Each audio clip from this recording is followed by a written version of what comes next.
My friend has a camera that will show you your last photograph before you die. Everyone dies at some point. And with that reality comes some cold, hard facts. You will have a last kiss, a last hug, a last phone call, and a last photograph.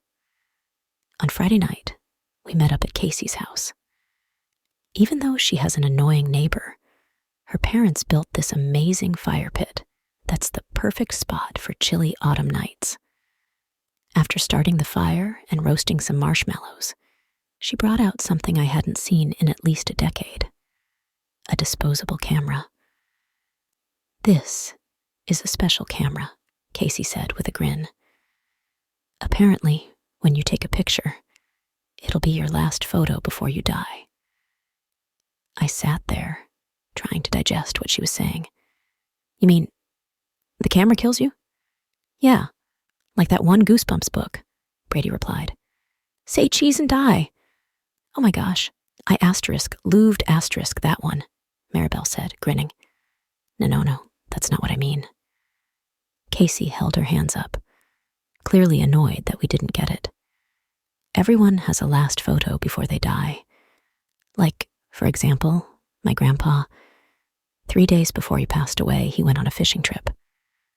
The last photo on that trip is the last photo that was ever taken of him. "Well, it's impossible for a camera to show that," I replied. "It would have to be a time-traveling camera for that to work." "You guys are no fun." Casey rolled her eyes and started putting the camera back in her bag. Wait. We didn't say we didn't want to use it," Maribel said. "Yeah, it could be fun," I added. A wicked smile flashed on Casey's lips. "Okay, good. Who wants to be the first?" Brady raised his hand. "I'll go."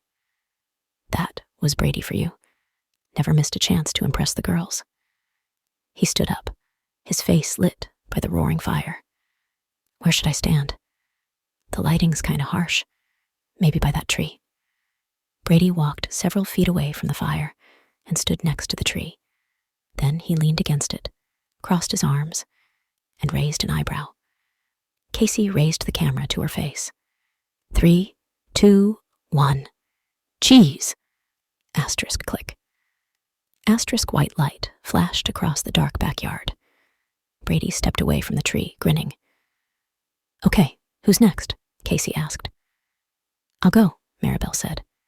She pushed her glasses up her nose and stood next to the tree, somewhat awkwardly. Casey lifted the camera to her face again and took a photo. Asterisk click. Asterisk.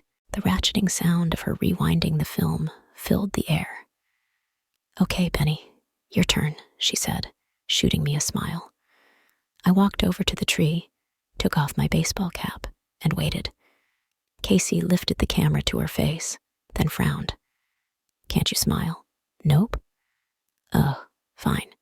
Asterisk click. Asterisk. She rewound the film and handed the camera to me.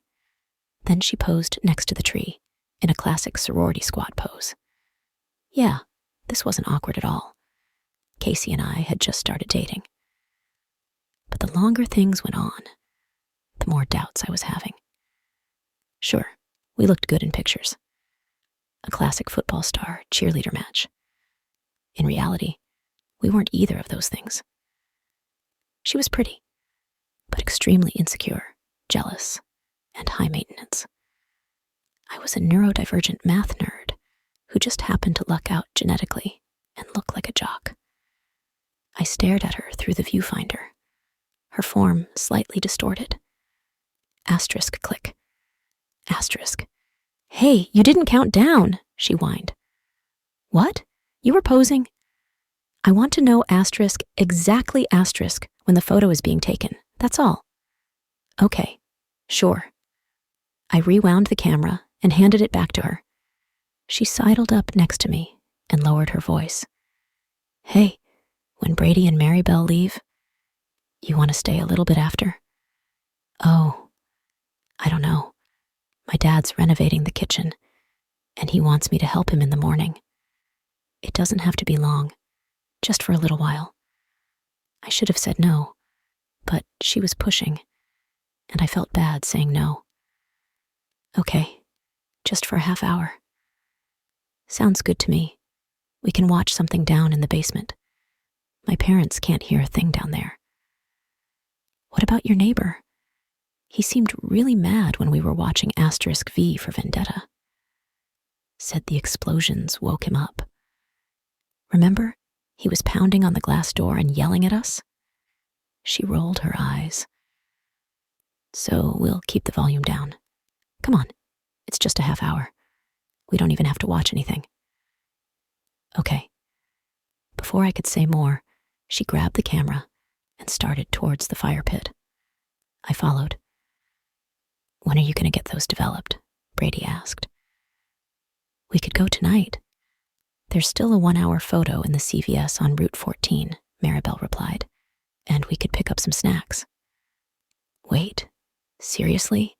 They still develop photos? Casey asked. My dad uses them for, passport photos and other official stuff. So it was decided. The 4 of us piled into Brady's car and took off into the night. We spent the entire hour hanging out at the store, picking out snacks. Then Casey went up to the counter, grabbed the paper envelope, and led us back out to the car. We piled inside, and Brady turned on the lights. She flicked open the envelope and pulled out the photos. No fucking way. The first photo showed an older man standing on a beach, gray hair dripping wet, blue waves rolling behind him. But with his square jaw and tall build, he looked just like an aged-up Brady. That's impossible, I said. Not necessarily, Maribel replied after a pause. The camera asterisk looked asterisk like a disposable camera, but it's possible someone put a cheap microchip in there, like a mini Raspberry Pi or something. Then it took our photos, and with the help of AI, aged them up. Yeah, but how would the CVS develop them? I asked. Maybe it was straightforward. Maybe when he opened the camera to get the film, there was a USB stick there instead, loaded up with the images. So he just stuck it in the computer and printed them out. It's weird, but Amazon is full of weird shit like this. I once saw a karaoke machine that used AI to auto-tune everyone as they were singing in real time. We could go back inside and ask them, I suggested. I want to see the rest of the photos first, Casey said, nearly cutting me off. Where'd you get this camera again? Maribel asked. A friend gave it to me. And with that vague response, she flipped to the next photo. It was a family Christmas photo. Several people standing in front of the tree, happy faces lit by multicolored lights. But my heart dropped when I saw the woman on the left. A woman, maybe 30, holding a little baby, with the same heart-shaped face, the same curly dark hair as Maribel. Oh no, she said, her eyes wide. We all stared at the photo, silently, unsure what to say. But then I saw it. In the middle of the photo, sitting on the couch, was an old woman. A very asterisk old woman, with skin so wrinkled, it looked like crepe paper, and hair so white, it looked like a tuft of cotton candy on her head. Wire-framed glasses were perched on her nose. I think that's asterisk you. Maribel snatched the photo out of Casey's hands. Whoa, she whispered, studying it up close. For all her big talk about this being some AI thing, she seemed to take it pretty seriously. As I watched Maribel, I couldn't help but smile. For a second, I felt something, a sense of awe as I looked at her face, lighting up with the joy of her family. I'd never looked at Maribel as anything other than a friend, but there was something tugging at my heartstrings now. Not even something I could put into words as a crush, or attraction, or lust. Asterisk something. Asterisk. A flicker of connection, of emotion, of... Penny? I glanced at Casey, and then I looked down.